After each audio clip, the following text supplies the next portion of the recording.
5,000 years ago, an advanced city existed with drainage systems better than many modern towns. Then, it vanished. Imagine that. Today, we're diving headfirst into literally one of the greatest unsolved mysteries of the ancient world. We are going to step inside a ghost city that honestly completely defies human history. Welcome to this explainer. We're uncovering the city that was too advanced for its time. We're talking about Mohenjo Daro. Picture a sprawling 250-hectare giant of the ancient Indus Valley civilization just swallowed by the earth. It was totally abandoned back in the 19th century BC, hidden away for millennia until it was finally stumbled upon in 1922 in modern-day Pakistan. Okay, picture this. You're standing out on the dusty Indus floodplain, and you look up at this towering 39-foot earthen citadel, and right below it, a massive city stretches out. But we're not talking about a chaotic jumble of huts here. No way. It's a perfect perpendicular grid, wide main avenues intersecting with smaller lanes at exact right angles. And right beneath your feet, there's the sprawling network of covered, brick-lined drains carrying wastewater away. It literally looks like a modern urban planner just stepped into a time machine. And the sheer scale of this place, it's staggering. At its peak, an estimated 40,000 people lived here, and they weren't roughing it in primitive shelters either.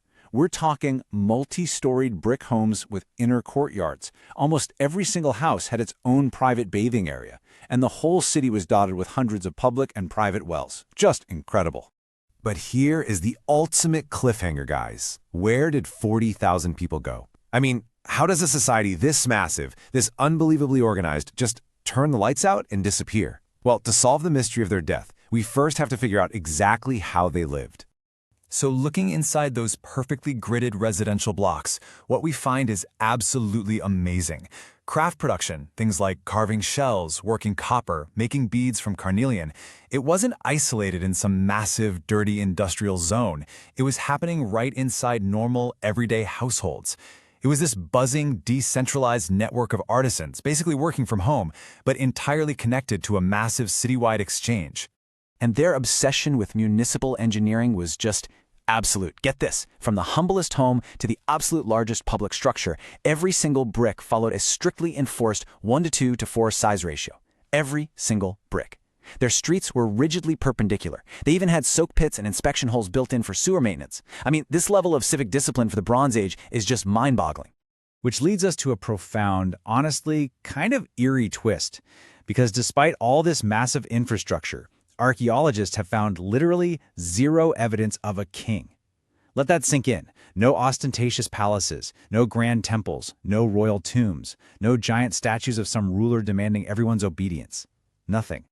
So you really have to ask yourself, who is pulling the strings here? How on earth do you organize 40,000 people, enforce a super strict brick ratio, and maintain a sprawling underground sewer system without a coercive state apparatus or some ruthless monarch breathing down your neck? Well, the evidence actually points to a bizarrely peaceful society. Wealth just wasn't concentrated at the top. Instead of having ruthless elites or a massive standing army, Mohenjo Daro ran on shared civic standards and, get this, neighborhood accountability. It was basically an empire built on public hygiene rather than military conquest. And honestly, nothing symbolizes this better than what sits right on top of their citadel. It's not a palace, it's the Great Bath. It's this incredible 12 by 7 meter watertight pool, completely sealed with a lining of bitumen, which is like an ancient asphalt. You can literally see the steps leading down into the water. It proves that their ultimate ideology wasn't about hoarding power or wealth. It was all about ritual cleanliness. But hold on a second. If there's no king, no royal decrees being shouted from a balcony, and no centralized army, how did they communicate the rules? Like, how do you manage taxes, trade, and the entire economy across a massive ancient empire? The answer lies in one of the most enigmatic artifacts we've ever discovered: steatite seals. Thousands of these little square stamps have been found scattered around. They feature these beautifully carved animal motifs, elephants, rhinos, and very prominently a mysterious one-horned unicorn. But right above the animals is this alien code, an undeciphered Indus script. They use these to stamp wet clay on storage jars and bundles, essentially acting like ancient barcodes or signatures for merchants. Pretty clever, right? But guys, it goes even deeper. They weren't just using random rocks to trade. They actually engineered highly advanced stone weights, And they calibrated them in both binary and decimal increments. Think about that. 5,000 years ago, they were already using a decimal system to guarantee fair trade all the way across their empire. But here is the incredibly frustrating yet totally fascinating truth of it all.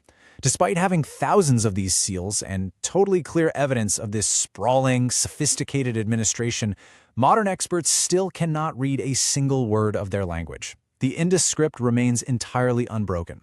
So we can see their genius, but we literally cannot hear their voices. So let's recap. We have an unbreakable code, a peaceful society of 40,000 people, and municipal engineering that seriously rivals the 20th century.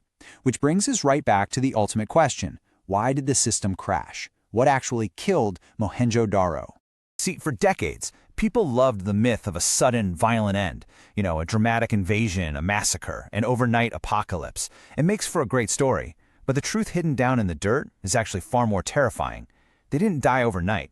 They suffered a slow, agonizing defeat by the environment itself.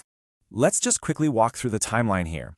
Around 2600 BCE, Mohenjo Daro was at its absolute peak, thriving. But then, a catastrophic climate shift occurred. A brutal, multi-century megadrought basically gripped the entire region. The water supply that fueled this magnificent city simply began to choke. And the wild part is, the clues weren't just found in the dirt. They were hidden way out at the bottom of the ocean. By analyzing the microscopic shells of ancient sea life in the Arabian Sea, scientists discovered something genuinely shocking. The massive, roaring Indus River, it just stopped flowing like it used to. The water literally vanished.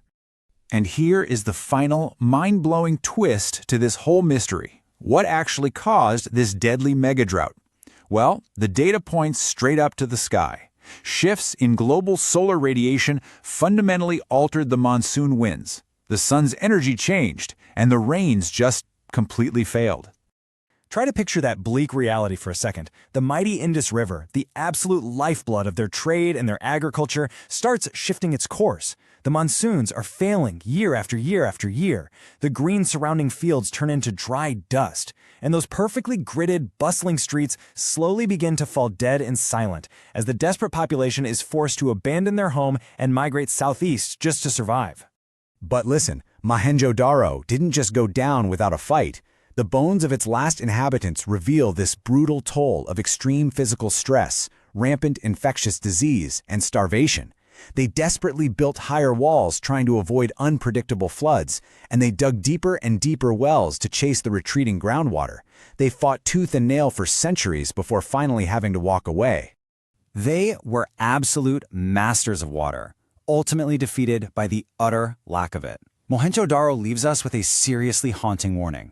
We're looking at an incredibly advanced, peaceful society completely brought to its knees by a changing climate. So, as our own global temperatures shift and our weather becomes more unpredictable today, we have to ask the hard question. Will our modern cities become the next Mohenjo Daro? Let me know what you guys think down in the comments below. Thanks so much for exploring this mystery with me.